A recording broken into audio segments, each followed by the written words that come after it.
د عامه روغتیا وزارت مسؤلین وایي نن په ټول هیواد کې د ګوزڼ ضد د پولیو واکسین څلور ورځنی کمپاین پیل شو. دغه وزارت ویان ډاکټر شرافت زمان وایي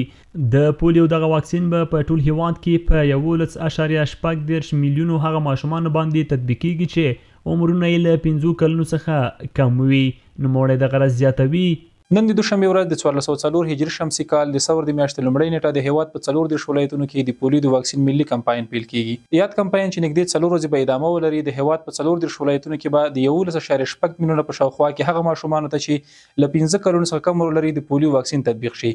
دغه کمپاین په جریان کې به د 15 کلونو څخه کم عمر لرونکو ماشومان ته د وټامین ای کپسول هم تطبیق شي. د عامه روغتیا وزارت ویان ډاکټر شرافت زمان په هیواد کې له قومي مشرانو، مخورو، علماء کرامو او با نفوذ اشخاصو غوښتي چې د واکسین په تطبیقولو کې د دوی د روغتیايي ټیمونو سره همکاري وکړي ترڅو د واکسین کمپاین په سمه توګه ترسره او په ټولنه کې د واکسین تطبیق د بیلابیلو ساري ناروغیو د مخنیوي سبب وګرځي. نوموړی دغه راز زیاتوي